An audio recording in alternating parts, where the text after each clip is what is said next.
पंजाब से आम आदमी पार्टी के सांसद और वरिष्ठ नेता मलविंदर कंग हमारे साथ बातचीत करने के लिए मौजूद हैं। सर, कल जो पंजाब में हमने देखा कि विक्रम मजीठिया जो भी घटनाक्रम रहा, आज पुलिस द्वारा उनको मतलब उनके यहाँ जाना, उनको खोजना, तमाम चीज़ें किस तरीके से देख रहे हैं और ये सियासत किस ओर जा रही है? ये ऐसा है, देश है चाहे कोई सूबा है, कानून से चलते हैं, संविधान से चलते हैं और ये हर चीज़ का एक सिस्टम है। आप चाहे कितने भी बड़े नेता हो, चाहे कितने भी बड़े घराने के हो, इसका ये आपको कोई अधिकार नहीं है कि आप अपने बदमाशों की फ़ौज लेकर थाने पे हमला कर दो। देखिए, कोई प्रोफेशनल आदमी तो एक बार मान सकते हैं, कोई टेररिस्ट मान सकते हैं, जो पॉलिटिकल आदमी है, जो साबका मिनिस्टर रहा हो, अगर वो ऐसी गुंडागर्दी करेगा तो देखिए ये तो एक्सेप्ट नहीं होगा।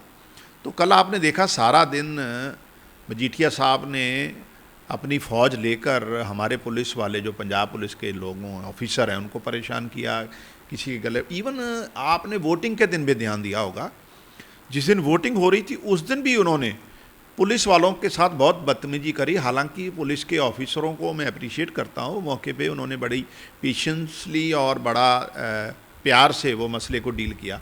लेकिन कल उन्होंने थाने पर जिस तरीके से अटैक किया तो स्वाभाविक तौर पर ये जंगल राज नहीं है, कानून अपना काम करेगा ही।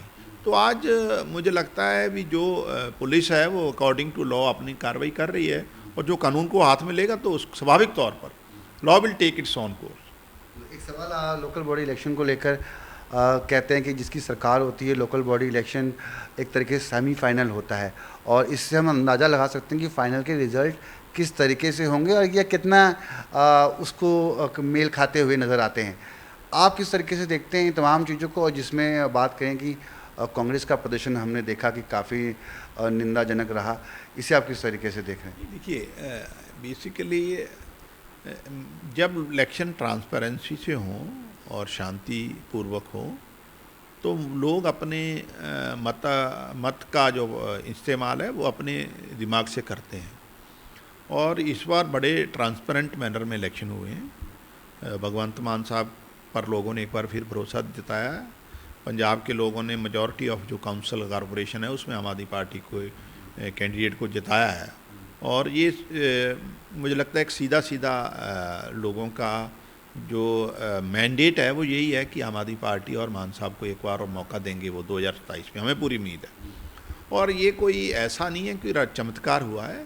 पिछले 4.5 साल में जो बिजली को लेकर, शिक्षा को लेकर, नहरी पानी और नौकरियां जिस तरीके से मेरिट पे दी हैं मान साहब ने, तो लोग आज ये चर्चा का विषय है पंजाब के। आप आम साधारण जब गांव में जाते हो तो लोग लगातार संतुष्टि जाहिर कर रहे हैं कि भगवंत मान साहब को एक मौका और देना चाहिए। ये उसकी रिफ्लेक्शन। कंग साहब, जो हमने देखा अकाली दल का जो ग्राफ बढ़ा है उसको आप किस तरीके से देख रहे हैं? जो चुनौती होगी आने वाले दिनों में, जो विधानसभा चुनाव होगा, तो वो आम आदमी पार्टी बनाम हम किस पार्टी को देखें? देखिए, अकाली दल का ग्राफ तो नहीं बढ़ा, मुझे नहीं लगता। मुझे लगता है उनका ग्राफ बढ़ा होता तो विक्रम मजीठिया साहब थाने में जाके पुलिस वालों पर हमला तो नहीं करते। हालांकि मजीठा हल्के में भी 6 लोग उनके जीते हैं, 7 हमारे जीते हैं। तो अगर मनमर्जी और गुंडागर्दी या आम आदमी पार्टी ने ताकत का इस्तेमाल किया होता तो 6 भी क्यों जीतते उनके। लेकिन इसमें कोई दो राय नहीं है कि जो 27 में हमारा मुकाबला तो कांग्रेस से ही रहेगा, इसमें कोई दो राय नहीं। लेकिन जो आज की स्थितियां हैं, परिस्थितियां हैं, जो लोगों का भरोसा है वो मान साहब में लगातार बढ़ रहा है और एक बार फिर लोगों ने मन बनाया हुआ है कि 2027 में एक मौका जरूर भगवंत मान साहब को देंगे। ये बात बीजेपी भी अपनी तरफ से कहते हुए नज़र आ रही है कि पंजाब की जनता को एक बार बीजेपी को मौका देना चाहिए। और बीजेपी बंगाल के बाद पूरा फोकस अब पंजाब पे लगा रही है कहीं ना कहीं, और हाल में ही उनका प्रदेश अध्यक्ष बदला गया है। इसे किस निगाहों से देख रहे हैं? कि बीजेपी को मौका तो तब मिलेगा ना जब बीजेपी पंजाब के अनुसार अपने को ढालेगी। बीजेपी ना तो पंजाबी माँ बोली को एक्सेप्ट करती है, ना पंजाबी कल्चर को रिफ्लेक्ट करती है, ना वो पंजाब के सेंटीमेंट्स की नुमाइंदगी करती है। और अब जो अध्यक्ष भी उन्होंने बदले वो भी बीजेपी की नहीं है, वो भी उन्होंने उधार लिए हैं और वो कोई पूरी तरीके से मुझे तो लगता सिख भी नहीं है। क्योंकि मुझे तो बीजेपी के कई हमारे मित्र हैं वो कहते थे हमने पूर्ण सिख को इस बार पंजाब की बागडोर देनी है, क्योंकि पंजाब एक लौता स्टेट है जहाँ सिख मेजॉरिटी में है। लेकिन पंजाब गुरुओं के आशीर्वाद से, उनकी विचारधारा से चलता है। लेकिन लोगों को बांटने वाली राजनीति जो भाजपा का हथियार रहा है, बंगाल में भी हमने देखा है, और जो दंगे फसाद करवाने की राजनीति, कम्युनलिज्म डिवाइड करने की राजनीति, वो पंजाब में एक्सेप्ट नहीं होगी। तो पंजाब में इनका कोई फ्यूचर नहीं है। केवल सिंह ढिल्लों के बारे में क्या कहेंगे? जिस तरीके से उनको अध्यक्ष बनाया गया है, 2027 में चुनाव उन्हीं के नेतृत्व में लड़ा जा रहा है। देखिए, जाखड़ जैसे एक सीजन्ड लीडर, मैच्योर पॉलिटिकल आदमी को बदल कर आप एक कारोबारी के हाथ में कमांड दे रहे हो, तो बीजेपी कितना पंजाब को समझ रही है ये तो सबके सामने ही है ना। तो ये तो बीजेपी के बड़े नेता बिट्टू साहब बता सकते हैं कि वो कितने खुश हैं, अश्विनी शर्मा जी बता सकते हैं वो कितने खुश हैं। इवन क्योंकि मेरे बहुत मित्र हैं, वो सारा जो बीजेपी का जो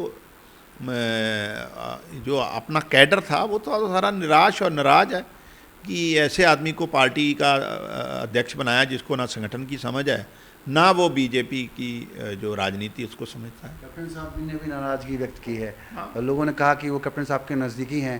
कैप्टन साहब ने कहा हमारे तो एक फ़ोन भी नहीं आया इतने सालों में।